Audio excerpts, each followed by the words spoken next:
Assalamualaikum warahmatullahi wabarakatuh. Waalaikumsalam.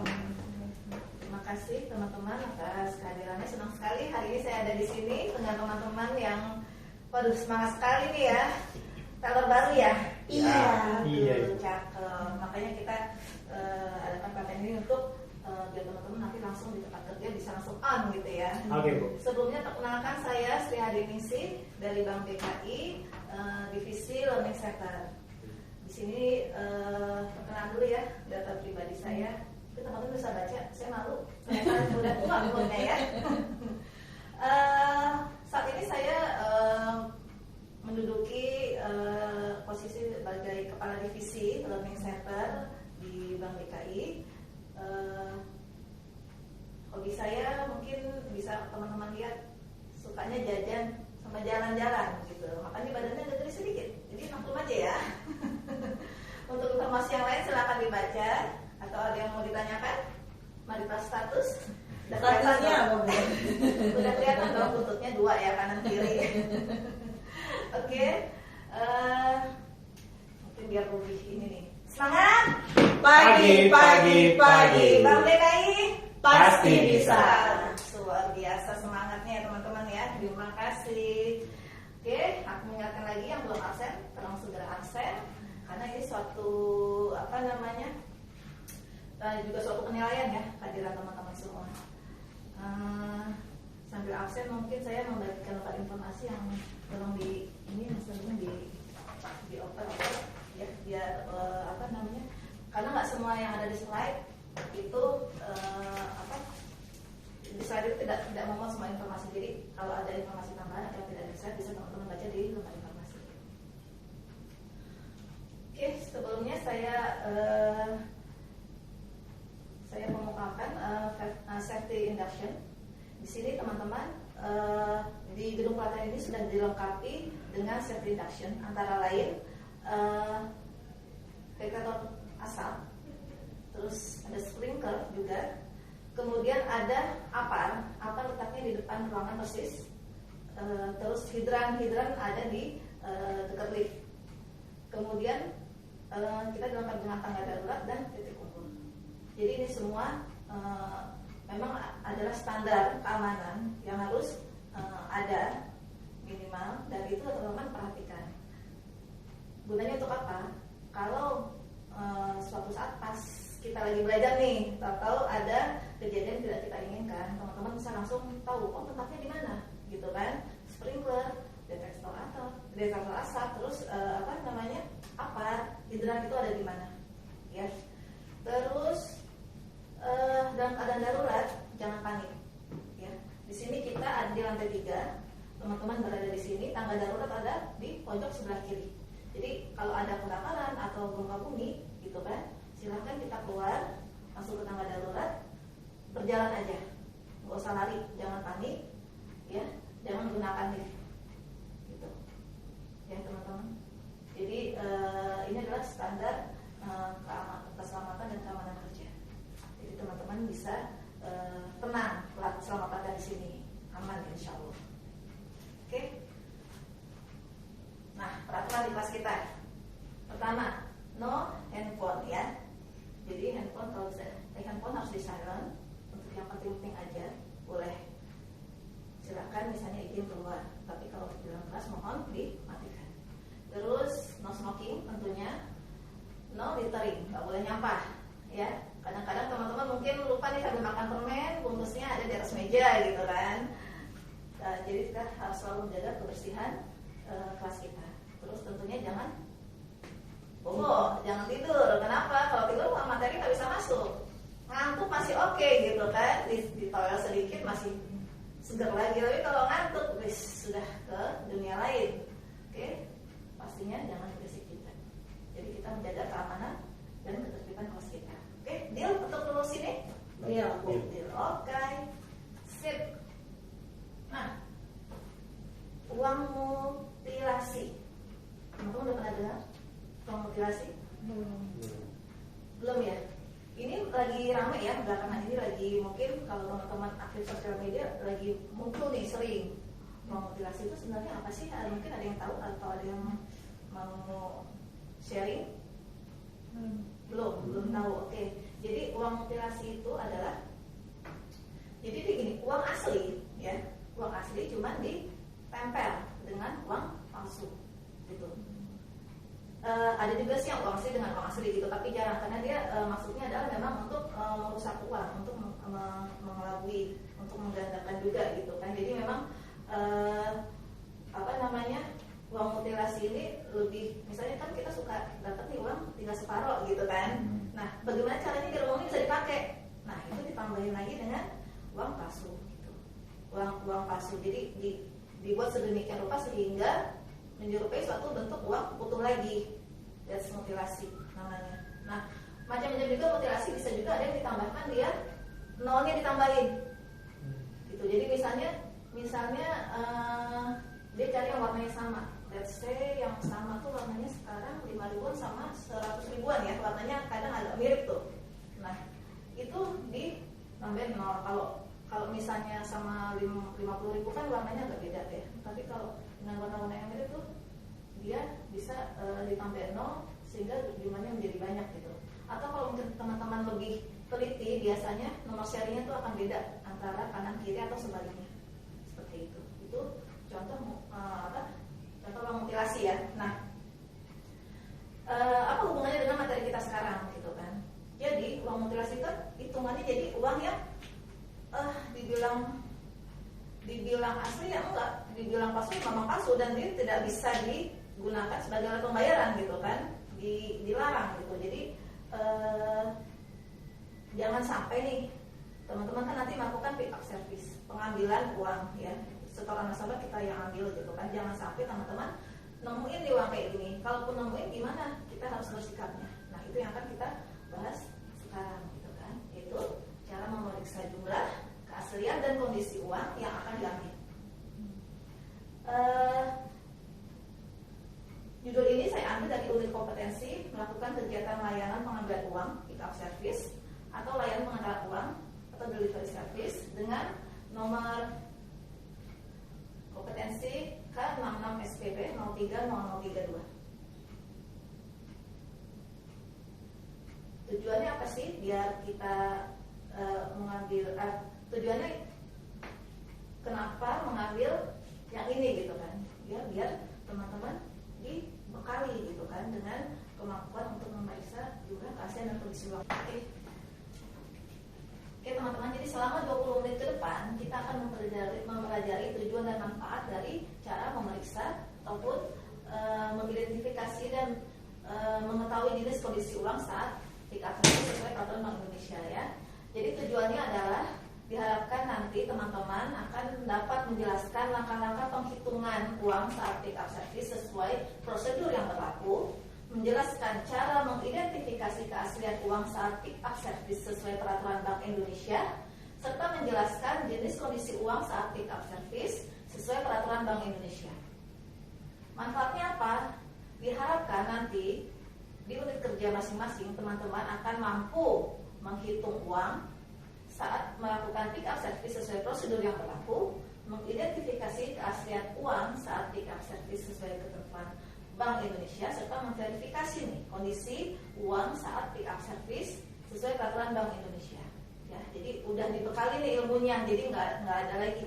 Oh aku miss, aku nggak tahu cara mengidentifikasi seperti apa gitu kan. Karena ini adalah senjata teman-teman saat melakukan pick up service maupun sebenarnya penghitungan di counter teller sendiri. Ya. Oke. Tujuan dari cara memeriksa itu kan sebenarnya menghindari teman-teman ya dari penipuan atau kerugian secara materi dan lain-lain gitu kan. Keterampilan apa sih yang dibutuhkan gitu kan oleh teman-teman untuk dapat melakukan kompetensi yang dimaksud gitu kan. Keterampilannya yaitu tentunya harus bisa menghitung uang. Teller kalau nggak bisa menghitung uang, bye, ya kan? Karena itu memang senjatanya teman-teman gitu kan. Terus melakukan identifikasi keaslian uang. Nah itu yang akan kita pelajari. Takes time, tapi saya yakin teman-teman bisa, nggak sulit sebenarnya ya. Terus mematuhi ketentuan, harus dong kita sebagai bankir ya, sebagai tugas bank harus melalui ketentuan perbankan yang memang banyak. Salah satunya adalah terkait layanan pick up service ini. Terus sikap kerjanya harus dimiliki teman-teman, tentunya pastinya teliti, ya kan? Namanya teller, nggak boleh selisih, ya kan? Selisih ganti, gitu kan? Ya, harus teliti, harus disiplin. Disiplin di sini gimana? Dalam artian teman-teman tahu ketentuannya, harus melakukan sesuai ketentuan, gitu kan? Kalau yang namanya ketentuan itu nggak ada abu-abu, hitam putih boleh, enggak, iya tidak, gitu ya. Jadi jangan sekali-sekali berdiri di tengah-tengah hitam putih, gitu kan? Karena teman-teman akan bingung sendiri, gitu kan? Ya. Terus bertanggung jawab artinya teman-teman lakukan tugas itu dari finish sampai akhir, gitu. Jangan ditinggal di tengah-tengah, gitu kan? Cuma mau enaknya doang, gitu kan? Belakangnya pas bikin laporan nggak mau misalnya, atau seperti itu. Jadi benar-benar teman-teman ikutin dari depan sampai selesai, itu namanya bertanggung jawab. Oke, langsung masuk ke penghitungan uang. Jadi pertama kan bagaimana sih cara memeriksa jumlah, ya kan, jumlah uang. Nah, kalau mau memeriksa jumlah harusnya berarti otomatis harus dihitung dong, ya kan. Nah, dihitung gimana caranya, ya kan. Jadi ketentuannya adalah pastinya diperiksa dulu uangnya, ya kan. Memakai kalau karena kita bank biasanya memakai sinar UV ya untuk mendeteksi. Tapi ini nanti masuk ke bagaimana cara kita mengidentifikasi uang palsu ya. Kalau saat penghitungan pastinya teman-teman biasanya kalau pick up service itu nasabahnya udah nasabah gede ya, maksudnya bukan jumlahnya udah bukan 100-200 ribu gitu kan, tapi udah biasanya miliaran. Kondisi uangnya biasanya sudah di bendel ya, sudah di bendel pas tergantung pecahannya nih 100 atau 50 gitu kan. Nah, kalaupun misalnya belum di bendel, teman-teman tetap harus merapikan uang sesuai pecahannya, jangan sampai kecampur juga. Jadi teman-teman nggak bingung nih mana, dan di bundelnya harus satu bundel itu 100 ya, biar ngitungnya gampang gitu kan. Jangan sampai aduh uangnya banyak di masyarakat, asal main dikumpulin aja gitu kan, tapi nanti ngitungnya misalnya ada yang isinya 100, ada yang isinya 150, ada yang isinya 125, nanti akan bingung sendiri gitu kan. Karena uang yang banyak, kalau kita nggak membuat suatu cara untuk memudahkan kita menghitung, kita akan kerepotan sendiri gitu ya. Jadi kalau belum dibendel, teman-teman bendel sesuai pecahannya. Terus jumlahnya juga satu bundel itu 100 disamakan dengan pecahannya masing-masing, 50-50, 100-100 gitu kan, 20-20 gitu kan. Nah, tapi kalau sudah dibendel kan, teman-teman dicek lagi nih. Contoh ya, ini uang, teman-teman harus cek. Takutnya apa? Ada selip uang palsu atau uang palsu atau nominalnya beda gitu kan. Kita tadi misalnya 100 sama 5 ribuan. Ini kalau diginiin, kalau nggak diginiin nggak akan kelihatan gitu kan. Tapi kalau kita apa namanya, kita buka gitu kan, akan kelihatan yang mana yang diselipin gitu. Kalau yang udah pro sih nggak mungkin nyelipin yang beda warna gitu kan, langsung ketahuan sekilas gitu kan. Ya, jadi teman-teman pertama kali dicek, buka. Kedua, dihitung pakai mesin hitung. Mesin hitung teman-teman tahu dong caranya, tinggal di on-in aja, dimasukin dia udah ngitung sendiri 100 gitu kan. Nah, ngitungnya jangan cuma satu sisi aja ya, tapi sebaliknya juga. Jadi 2 kali hitung, 1, 2. Tujuannya untuk apa? Biar memastikan jumlahnya sama nggak, yang sini sama yang sini gitu kan. Takutnya apa? Bisa jadi uangnya cuma dilipat 2 nih, taruh di satu sisi aja.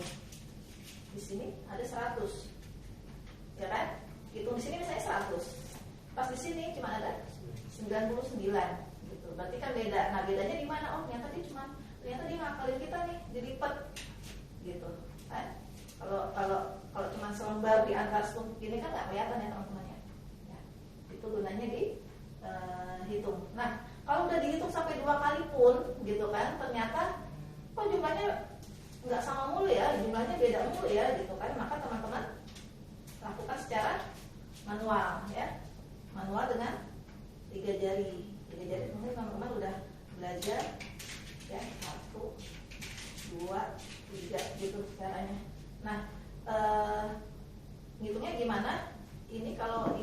lembar, kalau dibagi 3 berarti kan ada 33 kali tambah 1. Good. Nah, pinter ya. Oke, ada yang mau ditanyakan dari perhitungan uang? Kalau misalkan kita ngitung nih, terus pada saat meriksa uang, terus ketemu uang palsu itu gimana? Ini masih perhitungan uang ya? Oh, masih belum ya? Masih perhitungan uang. Jadi, oke, kita masuk ke slide selanjutnya. Nanti akan terjawab ya di slide selanjutnya. Nih, baru identifikasi keaslian uang. Ya. Pertama adalah menggunakan alat, gitu kan? Menggunakan alat, biasanya sih sinar UV ya, sinar UV. Nah, kalau di sinar UV itu akan kelihatan teman-teman, dia akan berpendar. Jadi dia akan kelihatan serat uangnya kelihatan, gitu kan? Mana yang bercahaya, mana yang berpendar, gitu kan? Jadi teman-teman udah nggak perlu di terawang-terawang diri lagi, gitu kan? Karena sudah terlihat jelas, kita lihat di sini aja udah langsung kelihatan ini asli atau enggak. Karena uang yang palsu tuh nggak akan bercahaya, gitu kan? Karena dia pakai kertas biasa, gitu kan? Nah, tapi selain menggunakan alat UV ini, teman-teman juga harus bisa mengidentifikasi uang secara manual, yaitu dengan 3D, dilihat, diraba, diterawang, ya. Jadi teman-teman gini, kalau dilihat itu apa sih yang dilihat dari uang, gitu kan? Pertama adalah hologram, benang pengaman, ya. Jadi pasti uang itu yang asli ada benang pengaman, dan benang pengamannya ini bisa dilipat. Nih, bisa dilipat begini. Ada bentuk apa namanya nih? Kayak ya benang gitu ya. Seperti ini. Itu satu. Ya kan kalau dilihat. Terus ada color shifting. Jadi kalau dilihat dengan apa namanya, dari sudut pandang yang berbeda akan ada perbedaan warna. Itu kalau dari dilihat. Kalau diraba apa? Diraba permukaannya kasar, ya, permukaan kasar. Terus bagian-bagian yang timbul akan sangat terasa. Seperti contohnya di apa namanya nih? Nominalnya ya, nominalnya itu kalau diraba berasa banget. Ada dia kayak timbul seperti itu. Sama tulisan Indonesia nih. Sama ini, apa nih? Logo yang di belakangnya ini kalau di teman-teman itu berasa banget, gitu kan. Nah, kalau di terawang yang dilihat apa? Adalah tanda air, ya, tanda air. Jadi ada gambar pahlawan. Nah, gambar pahlawan ini sama nih. Dia juga cuman bentuknya hologram aja, gitu kan, kelihatan. Nah, itu cara untuk mendeteksi dengan cara manual, yaitu apa namanya, dilihat, diraba, diterawang. Nah, bagaimana kalau menemukan uang palsu saat kita melakukan pemeriksaan ini, gitu kan? Ya, teman-teman tadi seperti bilang harus sesuai dengan ketentuan. Kalau memang uang palsu, langsung aja tolak. Kalau kita yakin ya, maka kita harus yakin dulu. Jangan sampai kitanya ragu-ragu akan mudah diserang nih sama nasabahnya. Dia akan gampang sekali. Yakinnya gimana, palsunya di mana, gitu kan? Kalau kita nggak yakin sendiri, nggak bisa jawab, kita akan gagap, gitu kan? Tidak akan bisa tegas menolak uang tersebut, gitu kan? Tapi kalau kita udah yakin, kita akan menolak dengan tegas, ya kan? Jadi uang yang akan disetorkan akan sesuai dengan jumlah yang kita yakini keasliannya. Jadi dikurangi yang palsu-palsu itu. Kenapa? Karena nanti kerugiannya akan teman-teman tanggung sendiri. Misalnya udah teman-teman bawa nih, teman-teman okein, baiklah kita bawa nih, walaupun teman-teman yakin itu ragu-ragu itu palsu atau enggak, gitu. Ternyata dicek di teller di kantor palsu, kan? Berarti teman-teman yang harus mengganti, berarti kan rugi dong. Seperti itu, ya. Jadi tugas-tugasan dia pertama, justru yang pertama adalah yakinkan diri kita kalau kita yakin ini palsu, gitu kan. Kedua adalah berani menolak atau berani mengedukasi nasabah, yaitu kan sebenarnya edukasi nasabah juga. Jadi bilang, Pak ini memang, Pak Bu maaf ini memang palsu gitu kan. Tandanya apa? Begini gitu. Jelaskan palsunya di mana. Nah, setelah itu uang palsunya kita bawa juga. Yes. Kita bawa juga, jangan ditinggal gitu kan. Takutnya apa? Dia pakai lagi, dia edarkan lagi gitu. Kita bawa terus kita laporkan ke Bank Indonesia. Kita nanti ada laporannya sendiri ya. Oke, tadi identifikasi keaslian uang. Sekarang terakhir adalah kondisi uang. Jadi kondisi uang dibedakan jadi dua ya, antara uang layak edar dan uang tidak layak edar atau outlay, gitu kan? Uang layak edar itu yang seperti apa? Dia tuh uang asli ya, rupiah asli yang memenuhi persyaratan untuk diedarkan berdasarkan standar kualitas yang ditetapkan oleh Bank Indonesia. Nah, uang layak edar ini ada uang kertas, ada uang logam, ya. Uang kertasnya itu yang bagaimana sih yang masuk dalam bule gitu kan? Pertama pastinya rupiah asli, bukan palsu, bukan tiruan ya. Terus emisinya masih berlaku, jadi bukan yang udah ditarik dari peredaran gitu, masih berlaku. Kalau sekarang kan 2016 masih berlaku ya, itu udah ada emisi baru yang 2022 ya. Nah seperti itu karena belum ditarik. Oke, terus rupiah yang kondisinya lusuh atau lebih kotor dibandingkan dengan standar visual rupiah layak edar yang ditetapkan oleh Bank Indonesia. Jadi kalau standar visualnya kan seperti ini, kaku ya, bagus ya gitu kan. Tapi kalau selama dia fisiknya belum berubah, terus agak lusuh, kotor, cocok dikit, masih berlaku.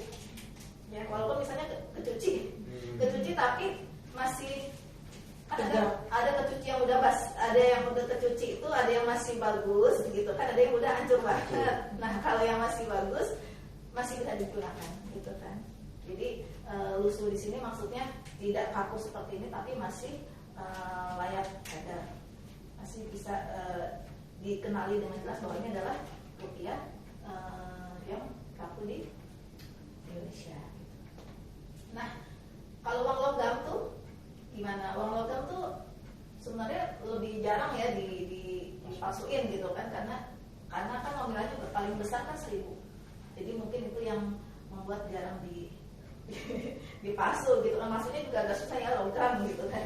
Nah yang masuk nggak boleh adalah rupiahnya logam asli pastinya ya, bukan tiruan juga, tidak berubah warna, yang disebabkan oleh zat kimia, terbakar, kotor dan korosi gitu kan. Jadi kan kadang mungkin teman-teman pernah nemu logam yang hitam, yang udah hitam gitu kan. Hitamnya itu bisa karena dia kena zat kimia, atau kalau kotor masih bisa dibersihin ya, tapi dia tuh lebih ke kayak udah karat, bukan karatan juga karena dia namanya entah jamur atau apa gitu ya teman-teman.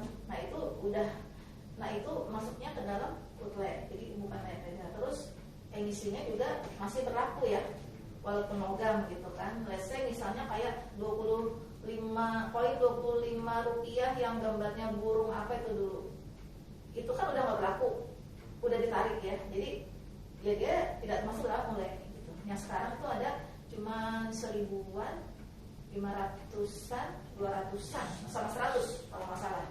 Bahannya pun beda antara 1.000, 500, 200 dan 100 ya. Yang 100, 200,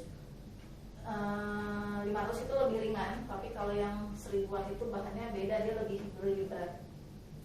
Tidak terdapat lubang bagian yang hilang, terpotong dan bengkok. Teman-teman ingat nggak dulu zamannya uang yang emas, uang yang apa tuh namanya? Iya. Uang 500-an atau 1.000-an dia dulu yang warnanya gold itu kan dibuat cincin, dibuat apa. Nah itu ya tidak akan berlaku lagi uang seperti itu gitu kan. Tidak masuk dalam uang layak edar ya. Atau juga mungkin kalau teman-teman masa kecilnya rumahnya dekat rel kereta tuh suka naruh koin di lintasan kereta. Habis itu kan gepeng koinnya ya kan, ke lintas kereta. Nah itu juga udah tidak layak edar lagi ya. Gitu. Oke.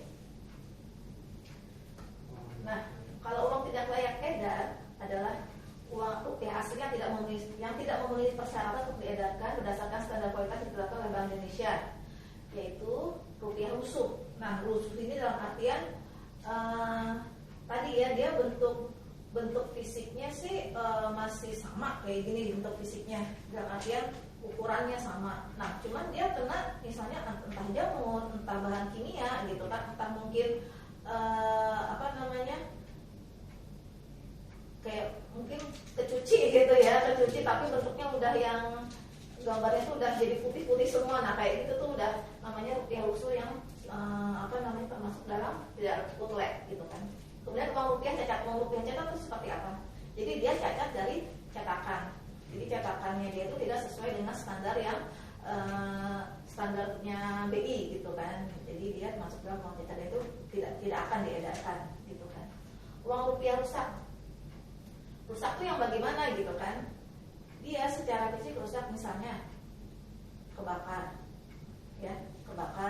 tinggal separuh gitu, atau mengkerut. Nah, itu tuh rusak. Jadi udah tidak sesuai dengan bentuk aslinya lagi gitu. Nah, itu yang rusak. Dan terakhir rupiah yang dicabut dan ditarik dari peredaran. Seperti itu. Oke, sampai sini masih ada yang mau ditanyakan?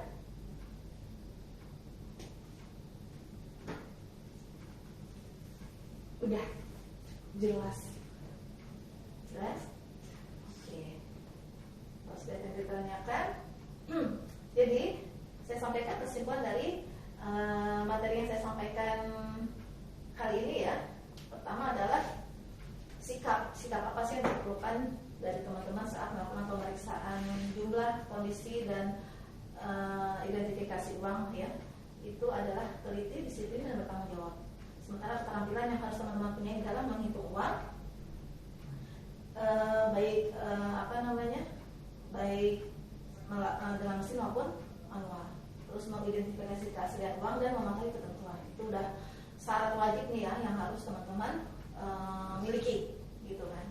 Terus untuk penghitungan uang sendiri jangan lupa nanti diperiksa dari ujungnya ya, biar ketahuan ada yang nyampur nggak nih uangnya, nyampur sama pecahan lain atau sama uang palsu kan gitu kan, atau sama uang mutilasi kan gitu kan. Teman-teman kan juga sudah belajar, jadi udah tahu oh ini nyampur, oh ini enggak gitu kan. Terus dihitung 2 kali ya dari 2 orang yang berbeda gitu. Terus dihitung manual jika memang setelah penghitungan 2 kali hasil yang diperoleh tidak sama. Nah, perasian uang bisa dilihat dengan 2 mekanisme, yaitu menggunakan alat yang tadi namanya sinar ultraviolet ataupun dengan manual, dengan 3D ya, dilihat, diraba, diterawang. Untuk kondisi uang ada uang layak edar dan uang tidak layak edar. Sip. Kalau udah tahu semua, boleh dong saya tanya, ya kan? Boleh. Yuk, nomor 1 coba. Siapa nih, Mas Agung atau Mbak Putri? Sebutkan 3 ciri identifikasi keaslian uang dengan metode 3D.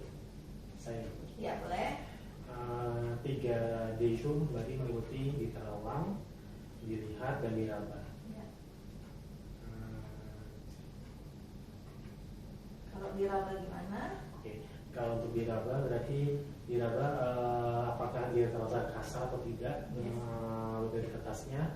Kalau untuk dilihat itu dia apakah ada semacam benang gitu ya tadi. Terus kalau Tadi pengaman ya. Dia tadi pengaman. Dia kalau diterawangnya terdapat gambar pahlawan yang sama dengan yang terlampir di uang tersebut. Iya, tanda air ya. Tanda air. Oke, sip, bagus. Terima kasih Mas Agung, keren. Mungkin selanjutnya Mbak Putri sebutkan minimal 2 tahapan penghitungan uang. 2 tahapan penghitungan uang. Itu tadi. Tadi tahapan perhitungan uang.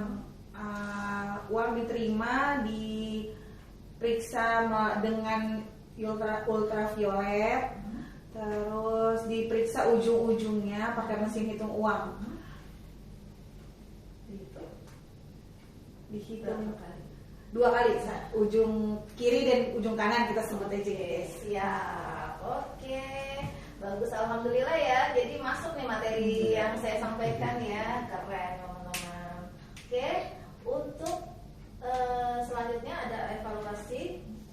hostess ya teman-teman. Jadi tolong dikerjakan, silakan dioper Mas Agung, dikerjakan 3 menit.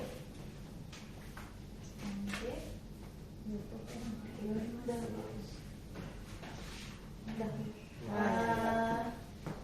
Gimana soalnya, gampang kan? Gampang lah soalnya.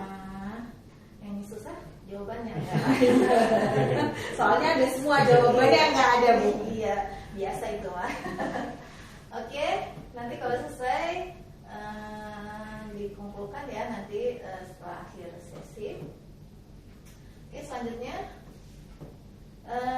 saya minta teman-teman membuat tugas tambahan ya. Buat video role play tentang pemeriksaan uang saat melaksanakan pick up service ya. Jadi step-step yang tadi itu tolong teman-teman dipraktekkan gitu kan, di videoin ya, mulai dari apa penghitungan, identifikasi gitu kan, sampai kondisinya nanti seperti apa. Oh ini ule gitu kan, oh ini palsu, oh ini enggak gitu kan. Nanti smooth aja bikin skenario seakan-akan teman-teman sedang melakukan pick up service gitu kan, sesuai prosedur semuanya dilakukan, divideokan. Dikumpulkan tanggal 16 Oktober 2023 ya, maksimal jam 10 ya. Itu berapa hari dari sekarang? Cepat lah bikin video kayak gini ya kan, udah saset oke. Oke, nah teman-teman, sebelum sesi terakhir tolong diisi feedback ya untuk pelatihan ini, sehingga bisa menambah menambah masukan untuk saya, menambah dia masukan biar untuk kedepannya lebih baik lagi. Oke, teman-teman, buah dari kelalaian adalah penyesalan, dan buah dari ketelitian adalah keselamatan. Jadi kerjanya hati-hati ya, hati-hati biar kita selamat.